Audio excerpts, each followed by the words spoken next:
भूख, महंगाई, नाइंसाफी और IMF के कर्जे तले दबी लड़खड़ाती मईशत, मसीहा की मुतलाशी पाकिस्तानी अवाम मार्शल लॉ भी देख चुकी और जमहूरी पार्टियों के बड़े बड़े दावे भी, मगर अवाम की मुश्किलात हैं कि बढ़ती ही चली जा रही हैं। इन मसाइल के हल की कोई भी कोशिश आखिर कामयाब क्यों नहीं होती?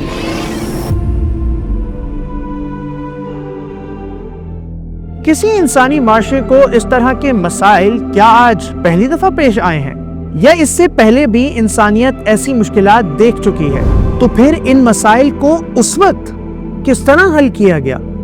वक्त को रिवाइंड करके तारीख में चलते हैं।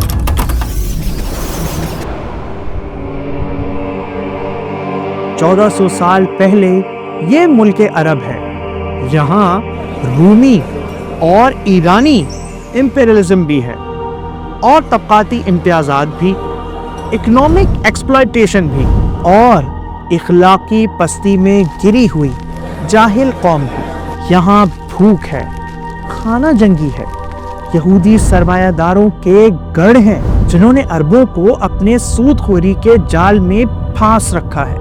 गर्ज हर वो मसला ज्यादा शिद्दत के साथ मौजूद है जो आज पाकिस्तान को भी दरपेश है। ये सब मसाइल तो हैं, मगर जिस लीडर को अल्लाह ने रहनुमाई और तब्दीली के लिए मुकर्रर किया है, वो दुनिया और अपने इलाके के इन बहुत से हल तलब मसाइल को छोड़कर जिस चीज की तरफ सबसे पहले दावत देता है, वो ये है कि खुदा के सिवा तमाम इलाहों को छोड़ दो और सिर्फ एक अल्लाह की अतात कबूल कर लो, सिर्फ उसी का निज़ाम ज़िंदगी अपना लो। तो भाई, अल्लाह वालों को इन दुनियावी मसाइल से क्या लेना देना? उन्होंने तो अल्लाह ही की दावत देनी थी ना। जी नहीं, इसकी ये वजह ना थी कि इस अजीम रहनुमा सल्लल्लाहु अलैहि वसल्लम की निगाह में इन दूसरे मसाइल की कोई अहमियत ना थी, या ऐसे मसाइल किसी तवज्जो के लायक ना थे, बल्कि आगे चलकर उन्होंने इन सब की तरफ तवज्जो भी दी और इनको बखूबी हल भी किया। मगर शुरू में सबसे नजर फेर कर सिर्फ तौहीद व आखिरत की दावत पर ही अपना तमाम जोर लगाया। लेकिन ब्रो, खुदा और आखिरत जैसी गैबी चीजों का दुनियावी चीजों से क्या ताल्लुक? बहुत गहरा ताल्लुक है, क्योंकि इंसान की इनफरादी और इज्तिमाई जिंदगी में जितनी खराबियां भी पैदा होती हैं, उन सब की असल वजह इंसान का अपने आप को खुद मुख्तार और जवाबदही से बालातर समझना है और दीन हक के सिवा दूसरे निज़ाम जिंदगी को राइज करना है। ये चीज जब तक जड़ में मौजूद है, जाहिरी सतह पर कोई भी इस्लाह की कोशिश इनफरादी बिगाड़ और इज्तिमाई खराबियों को दूर करने में कामयाब नहीं हो सकती। ये है वो सबब कि कई दिहाइयों से की जाने वाली तमाम कोशिशें हमारे मसाइल को कम करने के बजाय उल्टा बढ़ाती ही चली जा रही हैं, और ये सिलसिला यूं ही चलता रहेगा जब तक कि हम पाकिस्तान में पूरे का पूरा इस्लामी निज़ाम नाफिज करने की सिमत नहीं चल पड़ते। मजहबी निज़ाम? मजहब तो इंसान और खुदा के दरमियान एक प्राइवेट मामला है। जी नहीं, ये एक बड़ी गलतफहमी है कि मजहब खुदा और इंसान के दरमियान एक प्राइवेट मामला है। हर शख्स को आज़ादी है कि अपनी प्राइवेट लाइफ में चाहे तो खुदा को माने और मजहब पर अमल करे, मगर सोसाइटी और स्टेट अफेयर्स में मजहब को नहीं घसीटना चाहिए। स्टेट को तो सेकुलर ही होना चाहिए। हाँ बिल्कुल, तो इसमें गलती क्या है? ये गलत इसलिए है कि खुदा और इंसान के दरमियान जो भी मामला है, उसकी दो ही पॉसिबिलिटीज हैं। या तो खुदा इंसान समेत इस पूरी कायनात का खालिक, मालिक और हाकिम है, या फिर नहीं है। अगर वो ना खालिक है, ना मालिक और ना हाकिम, फिर तो उसके साथ प्राइवेट ताल्लुक की भी कोई जरूरत नहीं।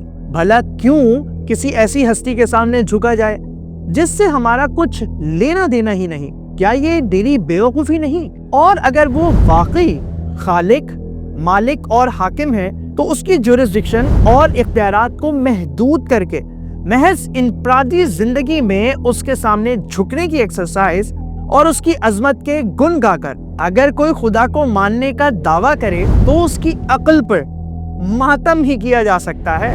ये तो कायनात के बादशाह से सरासर बगावत है, इल्ला ये कि ये लिमिट खुदा ने खुद डिफाइन की हो। लेकिन खुदा की किताब तो इस लिमिट की नफी से भरी पड़ी है। आखिर ये कैसे मुमकिन है कि प्राइवेट जिंदगी में तो एक एक आदमी खुदा का बंदा हो, मगर यही अलग अलग बंदे जब मिलकर सोसाइटी बनाएं तो खुदा के बंदे ना रहें।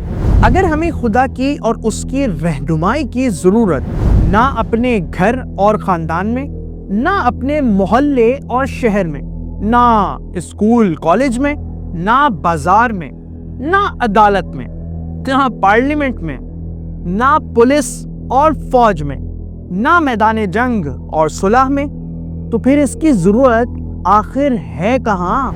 क्यों ऐसे खुदा को माना जाए और उसकी पूजा पाठ की जाए जो माज़अल्लाह इतना बेकार है कि जिंदगी के किसी मामले में हमारी रहनुमाई नहीं करता। लिहाजा लॉजिकल बात यह है कि जिस हस्ती को हम अपनी ज़ाती जिंदगी में रब और हाकिम तस्लीम करते हैं, उसी को अपनी इज्तिमाई जिंदगी में भी रब माने और उसी की दी गई हिदायत और कानून के मुताबिक इस दुनिया का इंतजाम चलाएं। बात तो लॉजिकल है, मगर 1400 साल पुराना कानून आज के मॉडर्न डे चैलेंजेस को कैसे एड्रेस कर सकता है? जी नहीं, पूरे का पूरा इस्लामी कानून 1400 साल पुराना नहीं है? तो क्या इस्लामी कानून आज नाजिल हुआ है?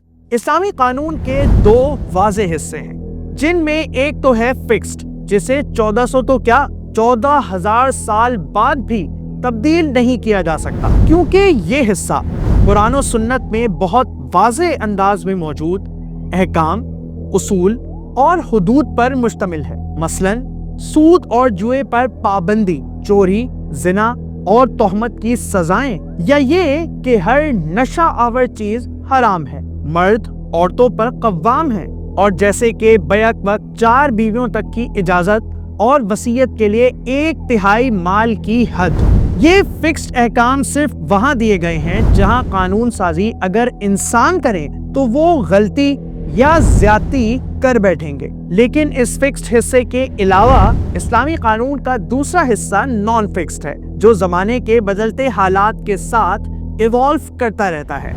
अच्छा, वो कैसे है? मसलन अगर कोई ऐसा मामला दरपेश हो जिसके बारे में कुरान और सुन्नत में कोई वाज़ेह हुक्म मौजूद ना हो, तो उस पर किसी ऐसे हुक्म को जारी किया जाता है जो उससे मिलते जुलते मामले में दिया गया हो, वरना इस्लामी तालीमात की रोशनी में इज्तिहाद के जरिए कानून बनाया जाता है।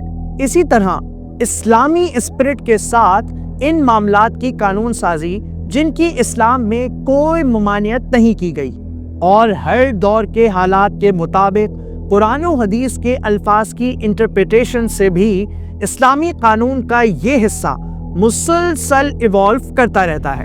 आप सल्लल्लाहु अलैहि वसल्लम के दौर से लेकर आज से 100-150 साल पहले तक, यानी जब तक हमारी गुलामी का दौर शुरू नहीं हुआ था, मुसलमान पूरे कॉन्फिडेंस के साथ फिक्स्ड हिस्से पर भी अमल करते रहे और नॉन फिक्स्ड हिस्सा भी जमाने के लिहाज से मुसलसल इवॉल्व होता रहा। तो अब तो ये एवोल्यूशन रुकी हुई है ना? ये एवोल्यूशन मुकम्मल तौर पर तो कभी भी नहीं रुकी, क्योंकि बहुत से लोग अपनी अपनी जगह इस पर मुसलसल काम करते रहे हैं, और बिलफर्ज रुकी हो भी तो ये गैप सिर्फ 1-1.5 सदी का है और तारीख के लिहाज से इतना बड़ा नहीं। फिर इस्लामी कानून में जितनी एवोल्यूशन आज तक हुई है, इसका भी सारा रिकॉर्ड मौजूद है, जिसे देखकर बआसानी ये मालूम किया जा सकता है कि हमारे बुजुर्ग पहले क्या और कितना काम कर गए हैं और हमें आगे क्या करना है। इसलिए इस्लामी कानून आज भी वैसे ही इवॉल्व कर सकता और इम्प्लीमेंट हो सकता है जैसे पहले होता रहा है। ठीक है, मगर पाकिस्तान की नॉन मुस्लिम माइनॉरिटीज ये कैसे गवारा कर लें कि उन पर मुसलमानों का मजहबी निज़ाम मुसल्लत कर दिया जाए? देखो, पाकिस्तान में इस्लामी कानून की बात जब हम करते हैं तो इससे मुराद लॉ ऑफ लैंड यानी पॉलिटिको सोशो इकोनॉमिक लॉ को इस्लामी बनाना है, ना कि पर्सनल लॉ, मसलन मैरिज एंड डिवोर्स या इनहेरिटेंस लॉ वगैरह को। جہاں تک پرسنل لاز کا تعلق ہے تو پاکستان میں بسنے والی ہر مائنورٹی پر اس کا اپنا قانون ہی لاگو ہوگا۔ ہندوؤں کے لیے ان کا پرسنل لا اور عیسائیوں کے لیے ان کا اپنا۔ بلکہ یہ بات تو اسلام نے ہی دنیا کو سکھائی ہے کہ جہاں ایک سے زیادہ مذاہب کے لوگ آباد ہوں وہاں پرسنل لا کو لا آف لینڈ سے الگ ہونا چاہیے۔ لہٰذا یہ رسک تو سرے سے ہے ہی نہیں کہ کسی مائنورٹی کے پرسنل میٹرز میں اسلامی قانون مسلط کیا جائے گا۔ مگر بھائی ان مائنورٹیز کی خاطر پاکستان کا لا آف لینڈ سیکولر بھی تو بنایا جا سکتا ہے نا؟ نہیں، کیونکہ مائنورٹیز کی خاطر ہم کسی ایسے قانون کو اپنے ہاتھوں کیسے جاری کر سکتے ہیں جس کو ملک کی اکثریت حق ہی نہیں سمجھتی؟ اور یہ کہاں سے لاجیکل ہے کہ جس ملک میں مختلف مذاہب کے ماننے والے آباد ہوں وہاں ضرور ملکی سطح پر سب کے سب لا مذہب یعنی سیکولر ہی ہو کر رہیں؟ کیا حق اور انصاف کی روح سے لا آف لینڈ وہی نہیں ہونا چاہیے جو ملک کی اکثریت کے نزدیک صحیح ہو؟ ہونا تو چاہیے۔ تو پھر مسلم میجورٹی والے ملک پاکستان میں آخر اسلامی قانون ہی لا آف لینڈ کیوں نہ ہو؟ چلو یہ مسلم میجورٹی کا حق ہی صحیح، مگر پھر مائنورٹیز کے حقوق کا کیا ہوگا؟ دیکھو مائنورٹیز کو پاکستان کا کوئی نہ کوئی لا آف لینڈ تو بہرحال گوارا کرنا ہے۔ اگر یہ قانون اسلامی ہو تو اقلیتوں کے حقوق کی حفاظت غیر اسلامی قانون سے زیادہ اچھی ہوگی۔ وہ کیسے؟ وہ اس طرح کہ اسلامی قانون میں مائنورٹیز کے کم از کم حقوق یہ ہیں: مذہبی آزادی، مذہبی تعلیم اور لٹریچر کی پبلشنگ، قانون کے اندر مذہبی بحث کی اجازت، عبادت گاہ کی حفاظت، اپنا پرسنل لا، سول اور کرمنل لاز میں مسلمانوں کے ساتھ برابری، مسلمانوں جیسا حکومتی برتاؤ، معاشی میدان میں مسلمانوں کے برابر مواقع۔ یہ کم از کم حقوق پہلے سے طے شدہ اور فکسڈ ہیں، اور چونکہ یہ حقوق قرآن اور سنت نے فکس کیے ہیں اس لیے اسلامی حکومت انہیں ختم نہیں کر سکتی۔ ختم کیا، حکومت ان میں کوئی کمی تک نہیں کر سکتی۔ حتیٰ کہ اگر دنیا کے کسی دوسرے حصے میں مسلمانوں کا قتل عام بھی شروع ہو جائے تب بھی بدلے میں اسلامی حکومت اپنے ملک میں مائنورٹیز کے ان منیمم رائٹس کو چینج نہیں کر سکتی۔ کیا مائنورٹیز کو اپنے حقوق کی حفاظت کی اس سے زیادہ بڑی اور مضبوط گارنٹی کسی سیکولر قانون میں مل سکتی ہے؟ یہ تو ٹھیک ہے، مگر اسلامی قانون کسی نان مسلم کو صدر یا وزیر اعظم بننے کا حق تو نہیں دیتا نا؟ ہاں، لیکن اس کی وجہ کوئی تعصب نہیں بلکہ یہ ہے کہ اسلامی حکومت دراصل ایک اصولی حکومت ہوتی ہے، لہٰذا اس کو چلانے کے لیے وہی لوگ ایلیجبل ہو سکتے ہیں جو ان اصولوں کو مانتے اور ان پر ایمان رکھتے ہوں۔ جو لوگ ان اصولوں کو مانتے ہی نہ ہو یعنی نان مسلمز ہوں تو آخر وہ اس حکومت کو کیسے چلا سکتے ہیں؟ مگر اس طرح ظاہری طور پر تو سیکولر قانون اسلامی قانون سے اچھا ہوا نا، کاغذ پر ہی صحیح، مگر مائنورٹیز کا صدر یا وزیر اعظم بننے کا چانس تو ہے نہیں۔ دراصل اسلامی قانون یہ منافقت کرنے کو تیار نہیں کہ کاغذ پر تو مائنورٹیز کو سب نمائشی حقوق دے دو مگر عملاً بنیادی انسانی حقوق تک نہ دو، بلکہ اسلام پوری ایمانداری سے صاف صاف بتا دیتا ہے کہ نان مسلمز کے کیا حقوق ہیں اور کیا نہیں۔ اس طرح زمین پر بھی ان کو وہی حقوق ملتے ہیں جو کاغذ پر ہو۔ اسلامی نظام ہونا تو چاہیے، مگر کس فرقے کا اسلام نافذ ہوگا یہاں؟ دوسرے فرقے کی مسجد میں لوگ نماز تک نہیں پڑھتے، قانون کو کہاں مانیں گے؟ یہ وہ بات ہے جس پر مخالفین اسلام بڑی امید لگائے بیٹھے ہیں اور توقع رکھتے ہیں کہ آخرکار اسی سوال پر مسلمانوں میں پھوٹ ڈال کر وہ پاکستان میں اسلامی نظام کے نفاذ کے خطرے کو ٹال سکتے ہیں۔ حالانکہ یہ سرے سے کوئی مسئلہ ہے ہی نہیں، کیونکہ اسلامی تاریخ میں اس مسئلے نے کبھی بھی اور کہیں بھی اسلامی نظام کے نفاذ کو نہیں روکا۔ سب سے پہلے یہ سمجھنا ضروری ہے کہ اسلام کے ملکی قانون یعنی لا آف دا لینڈ کا بنیادی ڈھانچہ جو خدا اور رسول صلی اللہ علیہ وسلم کے مقرر کیے ہوئے احکام، اصولوں اور حدود پر مشتمل ہے، مسلمانوں کے مختلف فرقوں میں ہمیشہ سے ایگریڈ رہا ہے۔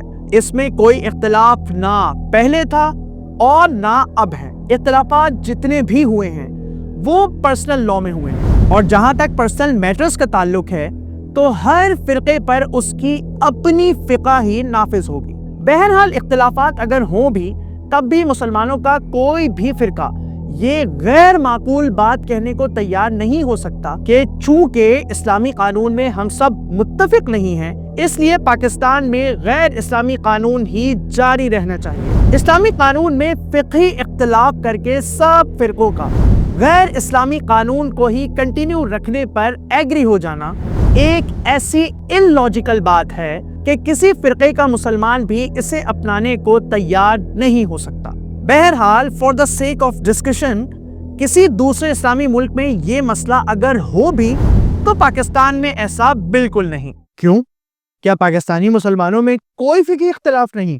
فقہی اختلافات تو ہیں، مگر پاکستان میں مختلف مکاتب فکر کے 31 جیت علماء 1951 میں کراچی میں اس کے متعلق متفقہ فیصلہ کر چکے ہیں۔ اس فیصلے میں 22 نکات پر اتفاق کیا گیا ہے جن پر پاکستان کا اسلامی قانون اگر بنایا جائے تو یہ سب فرقوں کے لیے قابل قبول ہوگا۔ ان میں صرف اہل سنت کے مختلف فرقوں کے علماء ہی نہیں بلکہ اہل تشیع تک شامل تھے۔ کیا اس کے بعد بھی یہ کہنا درست ہے کہ پاکستان میں اسلامی نظام کے نفاذ کے راستے میں مختلف فرقوں کی موجودگی اور فقہی اختلاف رائے کسی طرح سے بھی کوئی رکاوٹ ہے؟